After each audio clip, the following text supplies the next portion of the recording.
Hola, en este video quiero contar una parte de mi experiencia en la aplicación del pensamiento computacional, en este caso aplicado a una clase de trigonometría o a una secuencia de aprendizaje en trigonometría con grado décimo. Esa aplicación pues se desarrolló con dos grupos, digamos que actualmente está en un desarrollo parcial, dado que pues la idea es realizar toda una secuencia de aprendizaje. Antes de identificar algunos procesos importantes de la clase aplicando los principios de pensamiento computacional, pues recordamos y tengamos claro pues qué es el pensamiento computacional, sus principios y también aplicamos lo que es la parte de la heurística de George Polya, pues que como matemático él desarrolló en la resolución de problemas una estrategia de solución. Entonces, antes de comenzar, vamos a identificar pues, qué es el pensamiento computacional. Consiste en la aplicación de estrategias de análisis, organización y resolución de problemas. La idea es que el estudiante sea capaz de desarrollar habilidades o competencias en la solución de problemas de tal manera que pueda seguir una secuencia lógica y estructurada y pueda encontrar patrones de tal manera que le permitan generalizar procesos de solución a situaciones problemáticas o a problemas propuestos. ¿Sí? Eh, Se trata no solamente, digamos que cuando uno piensa en pensamiento computacional, cuando uno escucha en pensamiento computacional, inmediatamente podría llegar a pensar de pronto en lo que es netamente eh, aplicado a la computación o a la programación. Pero realmente la idea es identificar más esas estrategias que llevan a la solución del problema. ¿Sí? Digamos que como nos indica aquí este diagrama de flujo, es poder identificar unas estrategias de organización eh, para poder llegar a una solución de una situación particular. Tenemos unos principios de pensamiento computacional. Estos principios de pensamiento computacional en la clase de trigonometría fueron bastante importantes y fue bastante eh, novedoso, podríamos decir, el aplicarlo con los estudiantes, ya que les da unas herramientas eh, muy buenas a los estudiantes a la hora de resolver, de leer incluso, y para posteriormente resolver un problema en matemáticas, particularmente en trigonometría. Tenemos cuatro principios, que es la abstracción, la descomposición, reconocimiento de patrones y la generación de algoritmos. Se les explicaba a los estudiantes qué era cada uno de ellos. Entonces, la abstracción consiste en identificar los datos relevantes de un problema y de tal manera que podamos descartar información que no sea necesaria. En este caso, en la clase de trigonometría, los estudiantes logran abstraer los elementos esenciales, por ejemplo, del triángulo, eh, si es un triángulo rectángulo, qué medidas nos dan, si nos dan los catetos, si nos dan la medida de la hipotenusa o uno de sus ángulos, ¿sí? Entonces, el estudiante es capaz de reconocer o identificar la información que nos dan desde un principio y cómo podría utilizar. Una vez tenemos el proceso de abstracción, de identificar esos elementos, pasamos a la descomposición. La idea es dividir el problema complejo en partes más pequeñas, de tal manera que el estudiante pueda ser capaz de manipularlas fácilmente. En este caso, el estudiante es capaz de identificar, por ejemplo, si a partir de la medida de dos catetos, por ejemplo, puede aplicar Pitágoras y calcular la medida de su hipotenusa. ¿Sí? O si el estudiante en el problema dado, en un problema dado, solamente le dan la medida de uno de los lados del triángulo y uno de sus ángulos, ¿sí? Entonces, ya podemos identificar diferentes elementos y cómo actuar frente a ellos, ¿sí?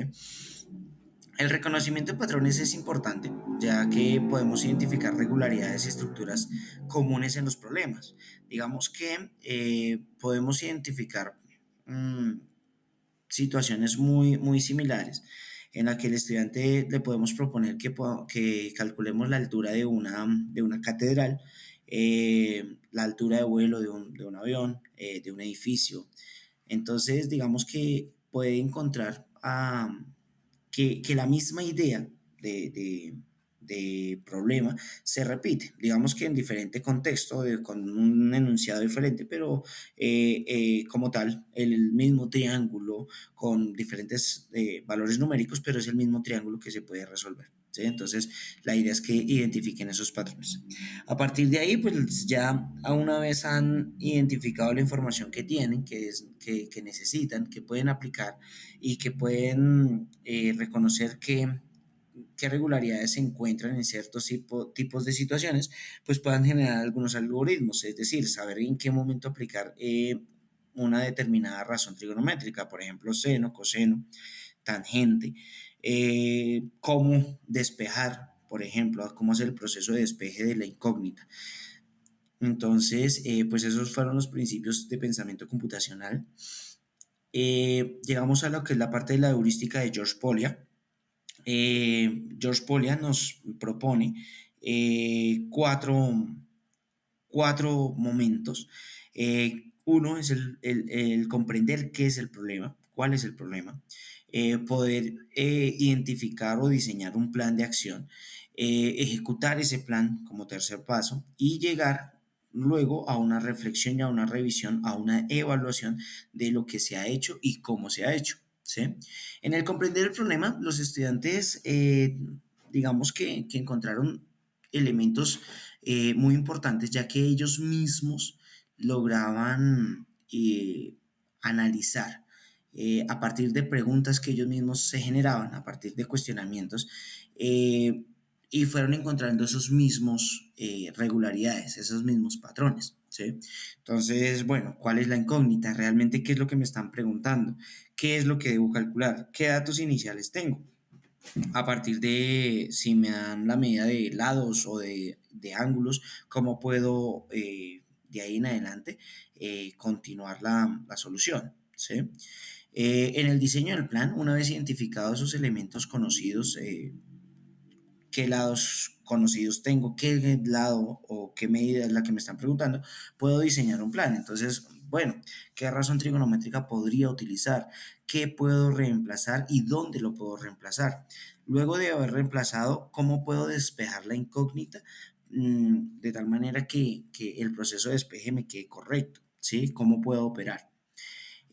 Una vez que identificamos, por ejemplo, que en algún momento me solicitan poder eh, calcular la altura de un árbol o de un edificio a partir de la sombra que este proyecta y un ángulo de inclinación, entonces, la altura, digamos que respecto a la sombra generada sobre el suelo, podríamos decir que es un cateto opuesto y un cateto adyacente. Entonces, estaríamos hablando de la razón trigonométrica tangente. Entonces, el estudiante ya es capaz de identificar a partir de entender qué es lo que le están preguntando, de entender el problema, también diseñar un plan de acción. Como tercer paso tenemos la ejecución de este plan, que es aplicar la razón trigonométrica correspondiente, reemplazando y operando convenientemente. Digamos que es importante dentro de las bases de la matemática saber cuál es el orden en que se debe despejar al momento y operar al momento de que yo necesito calcular un dato en particular. Una vez obtenidos los valores numéricos, la solución, llegó un cuarto paso, que es el evaluar y reflexionar sobre la respuesta, ya que en matemáticas en algunas ocasiones podemos obtener no solamente una, sino varias posibles respuestas. Y entre esas respuestas, una es acertada al contexto que estamos trabajando, mientras que otra u otras tal vez no hacen parte de la solución, digamos que se podrían omitir. ¿Sí? Entonces, ahí en este punto es donde el estudiante puede reflexionar, bueno, ¿tiene sentido el resultado que acabé de encontrar? Si me dio negativo, si me dio positivo, ¿tiene sentido este resultado? Es cómo se repite este proceso en otros problemas similares. podría resolverlo aplicando tal vez otra razón trigonométrica de otra manera. Entonces el estudiante se puede cuestionar de todos en cuanto a su proceso y poder verificar que el proceso o lo que realizó pues efectivamente es correcto. En clase tuvimos la oportunidad de desarrollar un ejemplo, por ejemplo, que lo traigo a continuación, y fue, pues, dado que ahorita tenemos un auge nuevamente de la carrera espacial, en este caso de la empresa privada, pues hablábamos un poco sobre cómo las nuevas naves de SpaceX, la Starship, eh, pues está empezando o quiere proponer la posibilidad de hacer viajes turísticos al espacio. En ese diálogo, pues nos planteamos un ejercicio donde hay un observador a una cierta distancia de la plataforma, digamos que una distancia segura de la plataforma, y puede visualizar la nave. ¿Sí? Con un ángulo de inclinación de 30 grados. La distancia a la que se encuentra el observador es de 210,1 metros y a partir de esta información se solicita al estudiante calcular la altura de la nave, del SpaceX. ¿Sí? En este caso, como mencionábamos anteriormente, el estudiante es capaz de aplicar a partir de reconocer cuál es el problema, cuáles son los elementos. Ok, entonces en este momento tenemos un ángulo, que es el ángulo de inclinación. A partir de ese ángulo tenemos el cateto adyacente. Y como nos solicitan la altura de la nave, pues ese sería el cateto opuesto. Entonces, a partir de identificar los elementos del problema, el estudiante es capaz de proponer una posible solución, que es aplicar la razón tangente, la razón trigonométrica tangente. ¿Sí? Una vez identifica la razón trigonométrica tangente, el estudiante la reemplaza, ¿sí? Sustituye y solucionando encontramos que la altura de la nave Starship de SpaceX es de 121,3 metros. La solución de este ejemplo pues fue desarrollado en clase. Una vez identificado que el estudiante es capaz de encontrar estos patrones, estas medidas, ya reflexionamos sobre si es posible o no es posible esa medida. Eh, Bien, pues por el momento es importante identificar que se ha hecho una aplicación parcial del pensamiento computacional. La idea es seguir aplicándolo ya que trae pues muchos beneficios, pues el estudiante logra tener una estructuración en su pensamiento para la solución de problemas. Y esto trae beneficios a futuro muy grandes, ya que el estudiante sería capaz, ya que interiorice, digamos que este paso a paso, este protocolo, llamémoslo, el estudiante sería capaz de asimilar una prueba estandarizada como las pruebas saber, donde puede dar lectura a un contexto, donde con ese contexto puede analizar qué es lo que le están preguntando, de qué es lo que quieren, qué es lo que le quieren solicitar, preguntar o indagar, cuáles son sus posibles estrategias de acción o de solución y por lo tanto poder obtener unos buenos resultados en esas pruebas de competencias que se desarrollan en unas pruebas saber. Por el momento, pues digamos que es una aplicación parcial de una herramienta que es bastante, trae unos muy buenos elementos. Bien, esto por el momento es todo. Más adelante, pues tal vez seguiremos desarrollando o tal vez no, seguiremos aplicando esta nueva estrategia pues para la resolución de problemas en el área de matemáticas y en este caso pues de trigonometría. Muchas gracias.